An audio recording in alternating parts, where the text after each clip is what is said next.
Hello students, इस video में हम लोग डायमेंशन के बारे में पढ़ेंगे। पिछले वीडियो में हमने आपको क्वांटिटी के बारे में बताया था।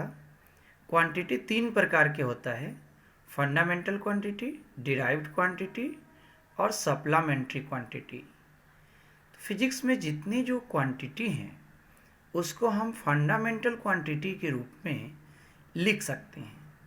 और जब भी किसी क्वांटिटी को फंडामेंटल क्वांटिटी के रूप में लिखते हैं तो फंडामेंटल क्वांटिटी के ऊपर जो पावर आती है उसे हम लोग डायमेंशन कहते हैं।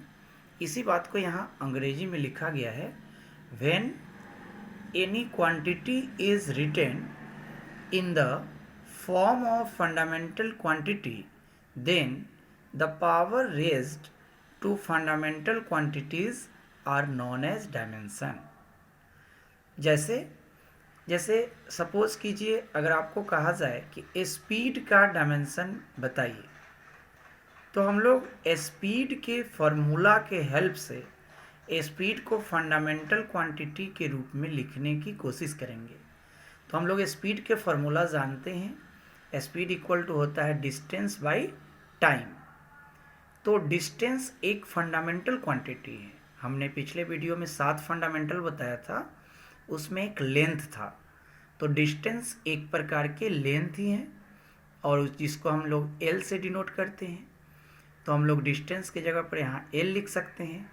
और उस 7 फंडामेंटल में एक टाइम भी था, तो यहाँ टाइम भी फंडामेंटल, इसको टी लिख देंगे। और यहाँ जो टी है इसके पावर कुछ नहीं तो 1 है। और ये जब ऊपर ले जाएंगे, हर से अंश में ले जाएंगे, तो ये हो जाएगा L T to the power -1।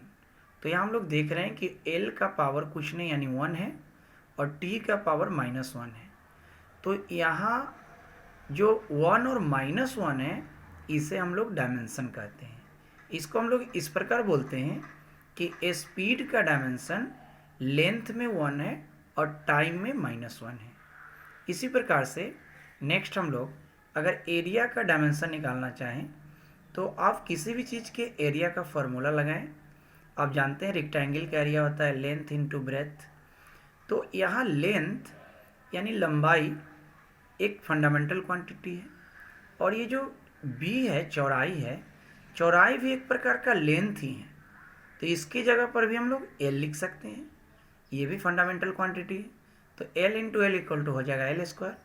तो एरिया का डायमेंशन लेंथ में 2 हो गया। नेक्स्ट है, अगर वॉल्यूम का निकालना है, आप जानते हैं कि वॉइड का वॉल्यूम होता है length into breadth into height. तो यहाँ तीनों ये लेंथ है, लंबाई भी एक प्रकार की लेंथ है, चौड़ाई भी लेंथ है, ऊंचाई भी लेंथ है। तो तीनों के लिए यहाँ हम एल लिखेंगे और मल्टीप्लाई करेंगे तो एल क्यू हो जाएगा। तो इस प्रकार वॉल्यूम का डायमेंशन लेंथ में क्यू होता है, 3 होता है। Next velocity. वेलोसिटी का फॉर्मूला हम लोग जानते हैं, वेलोसिटी इक्वल टू होता है डिस्प्लेसमेंट बाय टाइम। तो यहाँ डेल्टा एस डिस्प्लेसमेंट है और डिस्प्लेसमेंट एक प्रकार की लेंथ है। आपको आगे के वीडियो में हम बताएंगे किसी बॉडी के इनिशियल पोजीशन और उसके फाइनल पोजीशन के बीच जो मिनिमम लेंथ होता है उसे डिस्प्लेसमेंट कहते हैं और उसे डेल्टा एस से डिनोट करते हैं। तो इस फॉर्मूला में डेल्टा एस एक प्रकार की लेंथ है, तो इसको हम एल लिख सकते हैं। उसके बाद नीचे टाइम है, टाइम भी एक फंडामेंटल क्वांटिटी है। फंडामेंटल क्वांटिटी 7 है, एक बार फिर से हम याद दिला दें: length, mass, time, temperature, electric current, luminous intensity और अमाउंट ऑफ सब्सटेंस। ये 7 फंडामेंटल है और किसी भी क्वांटिटी का डायमेंशन निकालना हो तो इसी 7 फंडामेंटल में उसे तोड़ना पड़ता है। तो यहाँ हम लोग वेलोसिटी को ये फंडामेंटल क्वांटिटी के रूप में लिख दिया है L/T। टी को ऊपर ले जाएंगे तो पावर -1 हो जाएगा।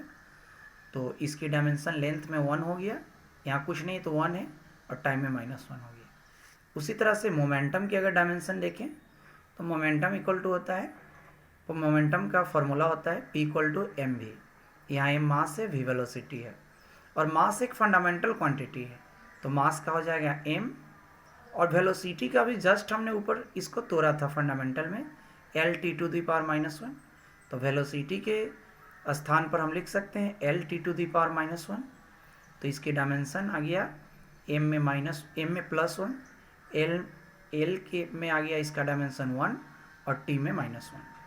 फिर उसी तरह से अगर हम एक्सेलरेशन की डायमेंशन देखें तो एक्सेलरेशन की फॉर्मूला हम लोग जान रहे हैं delta we by delta T होता है।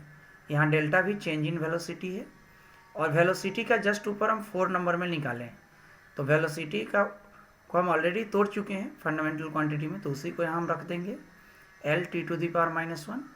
अब आई टाइम है तो टाइम फंडामेंटल है, उसका टी होता है और ये नीचे से ऊपर जाएगा तो minus T to the power -1 हो जाएगा और यहाँ बेस सेम है तो पावर जुड़ जाएगा तो -1 और -1 -2 हो जाएगा तो ये हो जाएगा L T to the power -2।